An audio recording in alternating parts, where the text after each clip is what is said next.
Hello, Stephen. Hi, how you doing? Um, Thanks. So today I'm here to talk about a little bit of radiators and why it's important to keep them uncovered, and the title is called Uncovering Their Potential. So just before I start, just a couple of housekeeping things. So this event is being recorded, and a link will be available to people who didn't attend or for yourselves for future viewing. Please keep yourselves muted and cameras off while the presentation is ongoing, and you can submit questions using the Q&A bubble down the bottom right of your screen or over to the right hand side. At the end of the event, we'll do our best to get to all questions. And so after the event, a recording will be distributed. So that's a bit of the housekeeping. So um, on the agenda today is how radiators work, the different types and the do's and don'ts. I work with OPW's Optimizing Power at Work campaign as an energy advisor to some other buildings in the public sector. So I suppose that's why I've been asked to talk today. So first of all, I suppose how most radiators work. So most radiators work on the principle of heat transfer called convection. So um, what happens in a radiator is your boiler or whatever your heat source is will circulate hot water to the radiator. And in this example here, I've just put in some indicative figures just that might be helpful. So 65 degrees coming out of the boiler, 55 degrees coming back. So your radiator is on average around 60 degrees or so. Now that will vary depending on your system, but just indicatively. Um, and so as the radiator gives heat to the air, what happens is the air becomes less dense, so it starts to rise. So when you increase the temperature of the air, it begins to rise. And in this example, we're showing the air going up over the radiator at 24 degrees. It then gets a seating level. It starts to cool down at 22, at 19. It comes down into the middle of the room. And in this example, the room temperature might be 19 degrees. And then it gets to the bottom of the radiator and it rises again as it warms up. So the key to a radiator system working is both having good circulation through the radiator, through the water system, and also good circulation around the radiator. So that's really important. So this is called convection. So that's the heat transfer method. And so for it to work, as I said, it needs good circulation in both the water and in the air. Um, so some of the do's and don'ts with radiators, and this is the kind of focus of today's talk, I suppose, is keeping them free of obstacles and furniture. So quite often, depending on the layout of the room, um, if it's an office environment, you may end up having a filing cabinet up against it, or a desk, or whatever. Just so sometimes you just have to do things. But I suppose you need to ask yourself: is there any way I can now remove that obstacle if I did a bit of feng shui in my office and move things around? Would I be able to get better air movement across my radiator? Um, One of the important things is curtains and blinds. So in this image on the right hand side there, you'll see that the curtains are floor to up the curtain rail. In this example, if you were to close that curtain, all the heat is going out of your window because your window hasn't your window loses heat very easily. You would have a very high U value. So really your curtains or blinds should only go down as far as the window board and no more, and that'll allow the hot air to circulate in the room better. And then another tip is if you put your hand in the radiator and the top of the radiator is cooler than the middle, that's a very good sign that there's air in your radiator and it needs to be bled. And I think it's been talked about already or will be talked about in the campaign.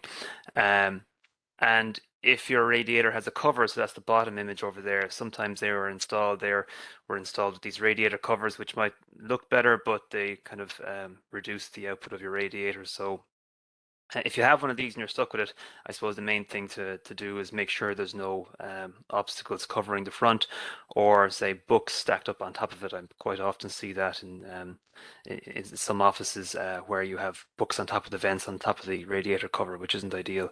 Um, and another thing to note is really you shouldn't be covering your radiators with clothes. Again, it obstructs the airflow over the radiator and also increases the level of moisture in the air, which can cause mold. So that is the do's and don'ts. So I suppose we've been talking about the radiators connected to a main central heating system, which you would have in your offices or your home. Another type of radiator is the electric convector radiator. So your typical plug-in radiator, and Again, it works on a similar principle of air circulation around it to heat the air. Generally, it's discouraged from use in public buildings. I don't know, some buildings are probably the policy is to not use them, but you quite often find them kind of snuck into places. Um, some of the reasons that estates people don't like having these in buildings is I suppose from first of all it's a health and safety risk, and they require regular PAT testing. PAT is portable appliance testing, just to make sure they're safe to use.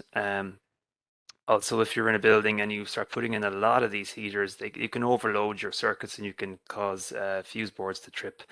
Um, the plugs are a trailing lead, they're a trip hazard. So if you have your plug socket on the wall and you have your radiator pulled out towards you across the walkway, it's a trip hazard.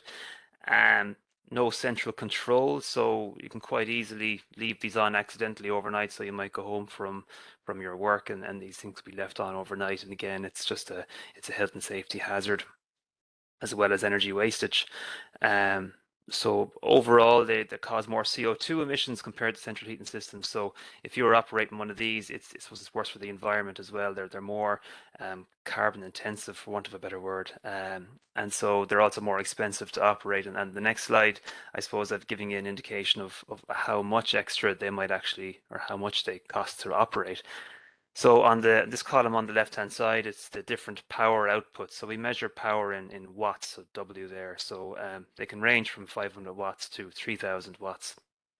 And if you were to leave a 3000 watt heater on for 8 hours a day for 5 days a week, it can cost about €50 to operate over that week. So they're a costly way of heating. Your central heating system is probably maybe about a half of that in terms of operating cost. So a couple of things, if you are using one, I suppose, in your home, I'm not recommending them for the office, but or for the workplace. But if you are using them at home, at least know how to use them properly. So the main thing on a electric heater is to use the thermostat properly. So this is usually a dial with numbers on it. And what this represents is the temperature. So in this instance, 5 might be kind of 21 degrees, or 19 degrees, which is what you're aiming for. And the key is to really leave it at that. So there's a common misconception that if I turn this up to max, up to 7, it'll heat the room faster, which isn't the case. What the thermostat does is it just keeps the heater maintaining a certain temperature. So don't whack it all the way up. Find the sweet spot and leave it alone. We put a green dot in it. One thing that will help speed it up if you're looking to heat up the room fast is these power bars. So quite often you'll see one or two, or in this case, you've got three heater elements. So if you have all three heater elements on, this will warm up fast. If you have just one on, it'll kind of tick over slowly. And then another a good thing to have is a timer on the heater. So this is more of a backup, so that at least if you were to go home in the evening, it will turn off. But really, you should be using the switches to turn it on and off as needed only, because this can't be relied on its own. Because if you go home from work on a Friday or leave your home office on a Friday, it'll come on the weekend as well. So it's not ideal. So get in the habit of only using it when you need to, and for just having a fallback then of the timer. Um, so I'll just touch on briefly is another kind of electric heater. So rather than the convector heaters, we have a thing called a radiant heater. And what radiant heaters do is they don't heat the air, they heat whatever is in front of it. So they heat through what's called radiation. There's a couple of different kinds. The image over on the right where you can see the glowing bars are really discourage them highly. They're quite a dangerous thing to have in the home.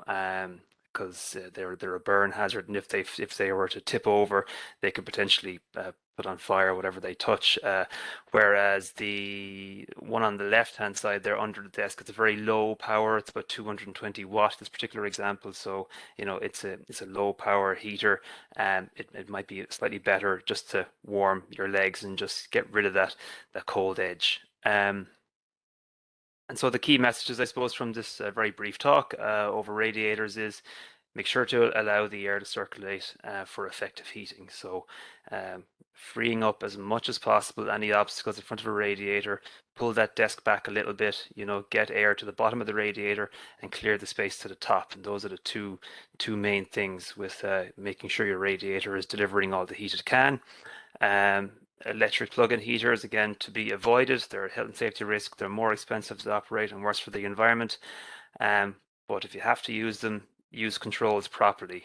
So use the thermostats properly, and having a timer is a nice backup. So that's kind of the end of my presentation. So if there's any questions there, we might be able to take them. So no questions through just at the moment. If anybody wants to have another minute or two, if anybody wants to pop it into the question answer section, please feel free to do so. Yeah, I suppose it's